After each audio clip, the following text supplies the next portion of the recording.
자, 오늘 우리가 함께 나눌 말씀은 여러분들이 익히 알고 있는 말씀, 그러나 동시에 우리가 가장 오해하기 쉬운 말씀입니다. 구하라, 찾으라, 두드리라.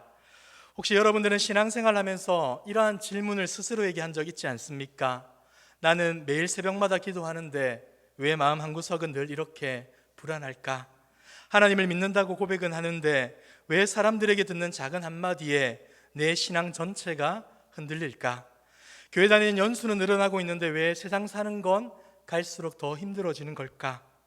실제로 많은 성도님들이 이러한 고백과 이러한 푸념 섞인 이야기를 목사에게 하기도 합니다.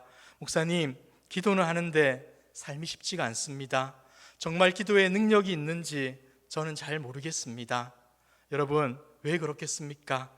오늘 예수님은 그 이유를 아주 명확하게 짚어주십니다. 오늘 우리가 이 말씀을 통해서 기도가 어떻게 우리의 삶의 태도가 되고 또 그 기도가 어떻게 세상을 대하는 넉넉한 사랑이 될 수 있는지 주님의 말씀을 통해서 한번 살펴보도록 하겠습니다. 자, 먼저 우리는 오늘의 본문의 구조를 한번 살펴볼 텐데 오늘의 본문은 아주 깔끔하게 두 부분으로 나누어집니다. 앞에서는 7절에서 11절까지 하나님을 향한 기도에 대한 말씀이고 마지막 12절은 사람을 향한 태도입니다. 우리가 소위 이것을 황금률이라고 명명하기도 하죠. 자, 그런데 여기서 우리가 잠깐 한번 생각해 보시기 바랍니다.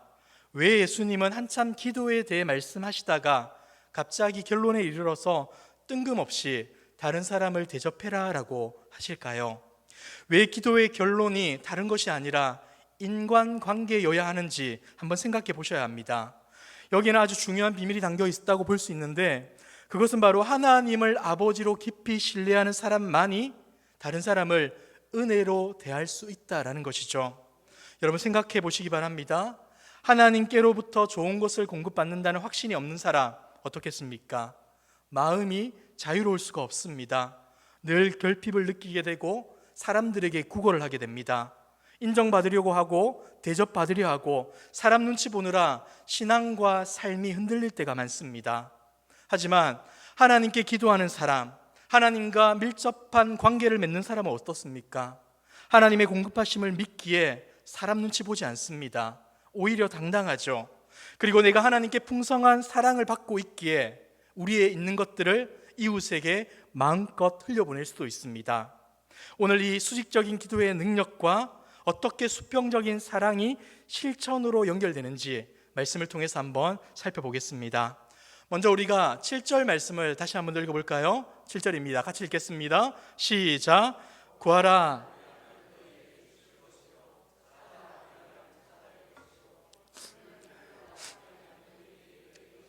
아멘. 근데 여러분 익숙하시죠? 근데 어떤 분들은 이 말씀을 일종의 성공 공식 정도로 생각하기도 합니다. 1단계 구하고 그래서 안 되면 2단계 찾고 그래서도 안 되면 두드리게 되면 얻게 될 것이다 라고 생각한다는 것이죠. 마치 자판기 버튼을 누르는 순서처럼 생각하는 분들이 계십니다. 하지만 오늘 예수님께서는 지금 이 말씀을 소원 성취의 비결이나 기술로 가르쳐 주시는 게 아닙니다. 여러분 헬라어 원문에 보시면 이 모든 단어가 어떻게 사용되는지 아십니까? 현재 명령형으로 쓰여지고 있습니다. 이 말은 한 번 구하고 말하라가 아니라 계속해서 구하고 끊임없이 찾고 응답이 보이지 않아도 멈추지 말고 두드려야 한다라는 말씀을 우리에게 해주고 있다는 것이죠. 다시 말해서 오늘의 이 본문이라는 것은 기도의 어떤 테크닉이 아니라 하나님과 맺는 관계의 태도이자 하나님을 향한 기도의 지속성에 대한 말씀을 우리에게 주고 있다는 것, 우리가 반드시 기억해야 한다는 것이죠. 자, 그렇다면 어떻게 해야겠습니까? 구체적으로 구하고 찾고 두드린다는 것 어떤 태도겠습니까? 먼저 구한다는 것은 영적 파산자의 고백과도 같은 겁니다. 이것은 단순히 쇼핑 리스트를 만들어서 이것저것 주세요 하는 것이 아니라 거지가 구걸하듯이 간절히 요청하는 것입니다. 여러분, 우리가 기도하지 않는 이유가 뭔지 아십니까? 조금 솔직하게 정직하게 말씀드리자면 우리 안에 있는 교만 때문입니다. 내 힘, 내 통장의 잔고, 내 인맥으로 살 수 있다라고 믿고 있기 때문에 기도하지 않는 것이죠. 하지만 진짜 기도는 이렇게 시작합니다. 하나님, 저는 하나님의 은혜 없이는 단 한순간도 살아갈 수가 없습니다. 그러니 하나님 저를 도와주십시오. 이 항복의 선언이 바로 구함의 첫 번째라는 것이죠. 두 번째 찾음은 보물을 찾는 열정입니다. 구하는 것이 입술의 고백이라면 찾는 것은 뭐겠습니까? 발의 수고에 해당할 수 있는 것이죠. 여러분, 집에서 아주 소중한 보석이나 중요한 문서를 한번 잃어버렸다라고 생각해 보시기 바랍니다. 어디 갔지 하고 움직이지 않는 사람 있겠습니까? 온 집안을 뒤지고 가구를 옮기고 손전등을 비추고 바닥을 훑어서 땀을 흘리며 찾을 겁니다. 기도가 이래야 한다는 겁니다. 하나님의 뜻이 어디에 있는지, 지금 이 고난 속에 담긴 주님의 계획이 무엇인지, 마치 밭에 감추인 보물을 찾듯이 온몸을 던져서 찾아내는 것, 이것이 바로 우리가 해야 하는 기도다라고 알려주고 있습니다. 마지막으로 두드림은 문 앞에서 떠나지 않는 인내입니다. 이것은 기도에서 가장 높은 단계, 깊은 단계라고 볼 수가 있는데, 여러분, 두드린다는 것은 무엇을 전제하고 있습니까? 지금 내 눈앞에 문이 열렸다는 겁니까? 닫혔다는 겁니까? 닫혀 있다는 겁니다. 열심히 기도했는데 응답이 없고 상황은 더 꼬이고 하나님은 침묵하시는 것 같습니다. 이럴 때 우리는 어떻게 됩니까? 좌절하고 넘어지지 않습니까? 아, 나는 안 되나 보다 하고 돌아섭니다. 하지만 예수님은 지금 말씀하시는 것이죠. 문이 닫혀 있느냐? 그래도 그 자리를 떠나지 말아라. 계속 두드려라. 왜냐하면 그 닫힌 문 뒤에 너를 사랑하시는 아버지가 계시다라고 주님은 말씀하고 있습니다. 사랑하는 성도 여러분, 기도라는 것은 억지로 문을 부수는 행위가 아니라 문 뒤에 계시는 하나님 아버지를 신뢰하며 그분이 여실 때까지 기다리는 인내라는 것입니다. 하나님은 우리가 문을 두드리는 그 시간 동안 우리의 조급함을 다듬으시고 우리를 아름답게 빚어가신다라고 약속해 주십니다. 기도라는 것은 응답을 받아내는 수단이기 이전에 하나님 곁을 떠나지 않는 믿음 그 자체임을 반드시 기억하시길 바랍니다. 자, 그렇다면 우리가 이렇게 포기하지 않고 두드릴 수 있는 근거는 어디에 있을까요? 여러분, 내 노력과 정성과 수고입니까? 절대 아닙니다. 바로 관계에 있는 것인데, 여러분 9절에서 11절까지를 좀 유심히 보시기 바랍니다. 예수님은 하나님을 누구라고 부르고 있습니까? 너희 아버지라고 부르고 있습니다. 여러분, 고대 사회에서 신이라는 존재는 두려운 존재였습니다. 재물을 바쳐서 달래야 했고 심기를 건드리면 벌을 내리는 무서운 재판관이 당시 사람들이 믿었던 신이었던 것이죠. 그런데 주님은 지금 어떻게 하나님을 고백하고 있습니까? 아주 혁명적인 선포를 하고 있습니다. 그분이 너희의 아버지이시다. 우리가 뻔뻔하게 구하고 끈질기게 구할 수 있는 이유, 바로 그분이 우리를 사랑하시는 아버지이기 때문이다라고 알려주고 있습니다. 사랑하는 성도 여러분, 예수님은 이 말씀과 함께 아주 재밌는 비유를 한 가지 드십니다. 9절과 10절인데 같이 한번 읽어보도록 할까요? 시작. 너희 중에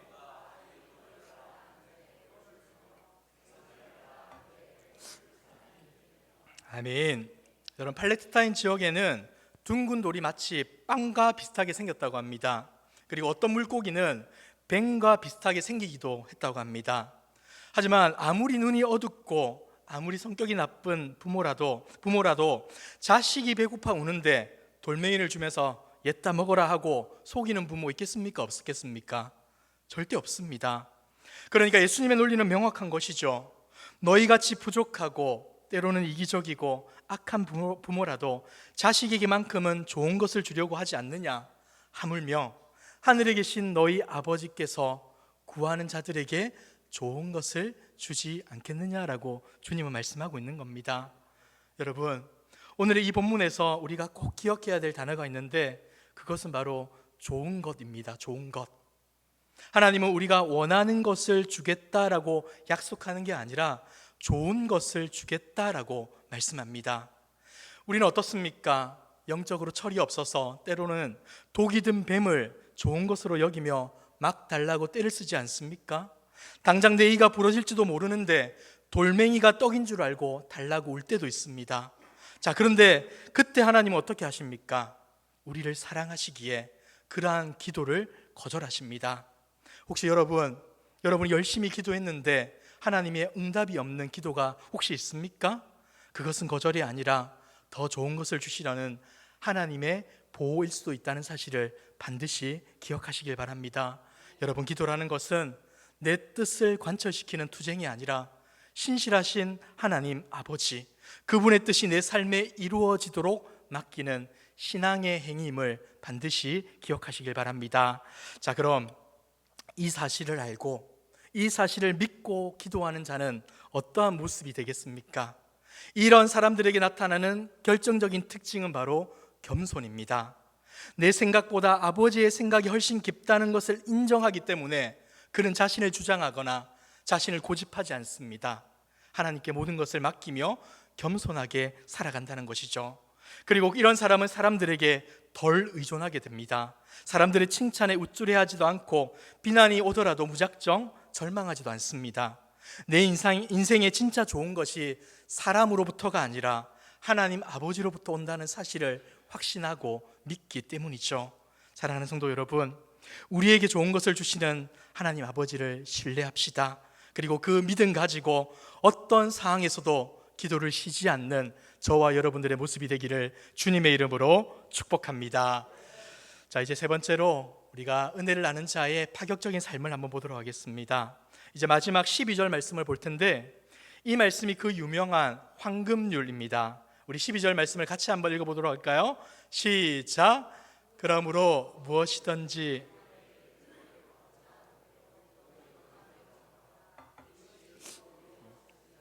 아멘. 여기서 중요한 단어는 그러므로입니다. 그러므로 무슨 뜻입니까?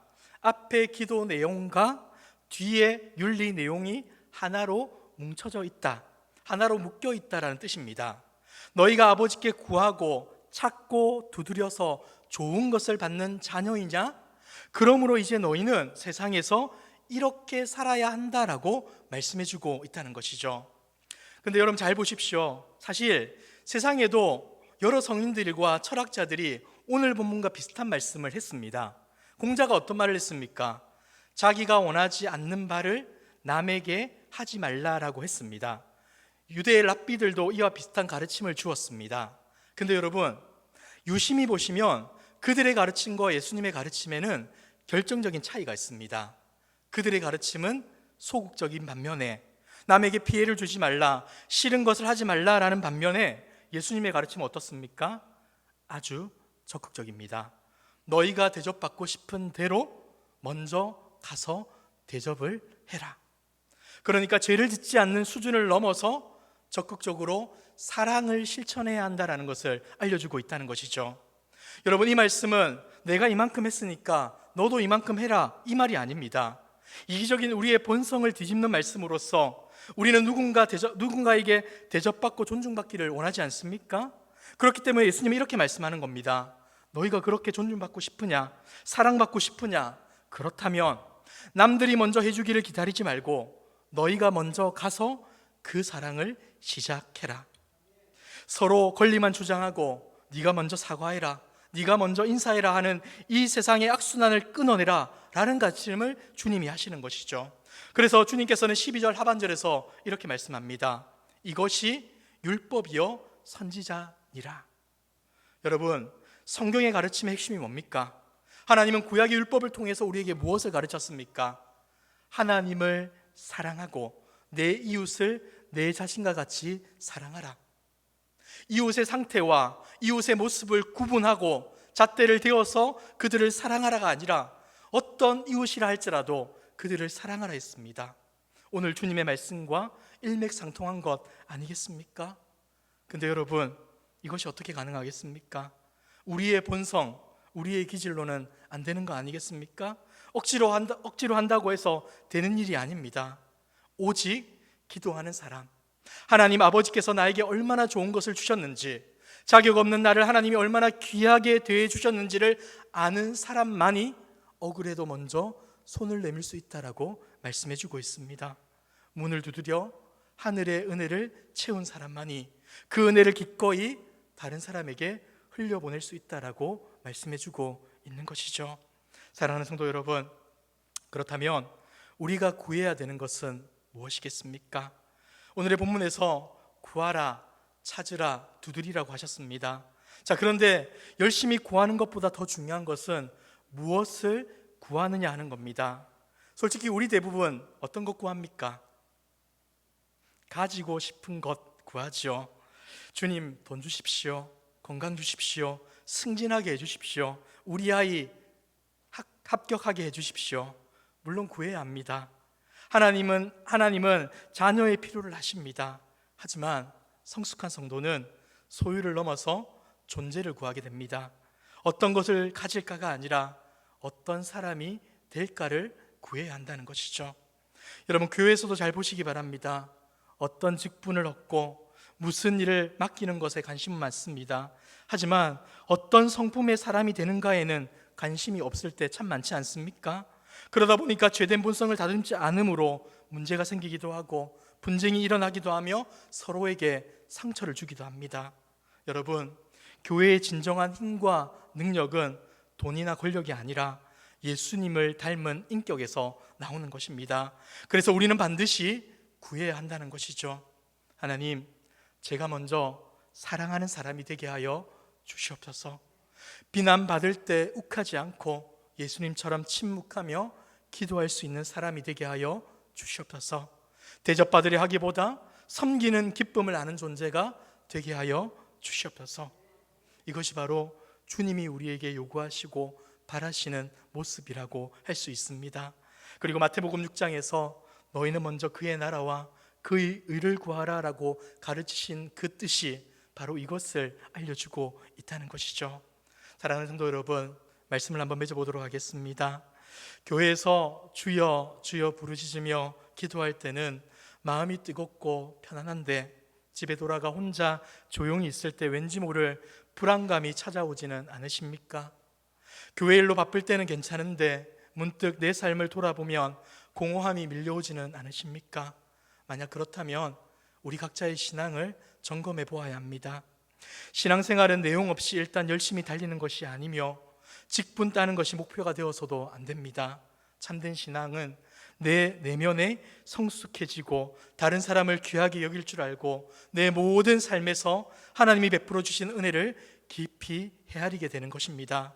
바라기는 우리 모든 성도님들이 무작정 떼쓰는 기도가 아니라 하나님 아버지의 마음을 깊이 헤아리는 온전한 기도자가 되기를 소망합니다. 그리고 더 나아가 무엇을 더 가지려고 몸부림치기보다 예수님 닮은 온전한 제자가 되기 위해 힘쓰시길 바랍니다. 그리하여 하나님, 제가 먼저 사랑하겠습니다.